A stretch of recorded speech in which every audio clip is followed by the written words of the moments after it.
Welcome back to আবার my YouTube channel. তো সকলে জানাই সবাইকে গুড মর্নিং। এখন বাজে সকাল 6টা আর আমি রয়েছি বর্তমান ব্যাঙ্গালোরের মাটিতে। আমরা আজকে নাইটে কাজ করছিলাম, ঠিক আছে। তো নাইটে কাজ করতে করতে, ঠিক আছে, মানে প্রচুর আজকে মানে মুখের ফেস দেখে বুঝতে পারছো সারা রাত আমরা ঘুমাইনি। আমরা বলছি কি মানে আমি ছিলাম নাইটে আর আরও আছে আমার সাথে 6 জন, ঠিক আছে। তো আজকে আমাদের কংক্রিট হচ্ছিল, রাতে কংক্রিট করছিলাম। দেখো এই যে এই পেয়ারগুলো, এই যে বড় বড় পেয়ার হয়েছে, এই পেয়ারগুলো আজকে কংক্রিট করছিলাম আমরা 6 জন মিলে।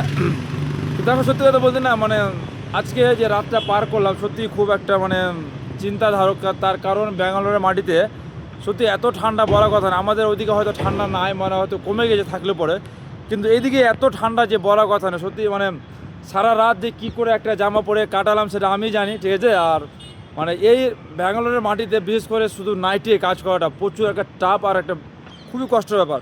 তার কারণ নাইটে কাজ করতে গেলে প্রথমত তোমাকে শরীরের একটা সোয়েটার বা কোনো জ্যাকেট মাস্ট লাগবে, তার কারণ তুমি ঠান্ডায় থাকতে পারবে না। আর যেহেতু আমরা কাজ করছিলাম বলে গরমে বুঝতে পারিনি যে মানে শরীরটা ঘেমেছিল, তো বুঝতে পারছিলাম না। কিন্তু আরেকটা জিনিস দেখো এখানে, মানে কাজ করার পরেও ঠিক আছে, আমরা যতক্ষণ কাজ করতাম ততক্ষণ আরাম। এবার কাজ ছেড়ে দেওয়ার পর যখনই বসতাম তখন আবার ঠান্ডা। তার কারণ প্রচুর হাওয়া বইছিল, প্রচণ্ড হাওয়া বইছিল।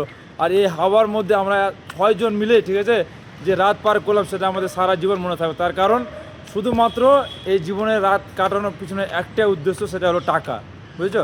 আর এই টাকা মানুষকে চিনতে শেখায়, মানুষকে বদলে দেয়।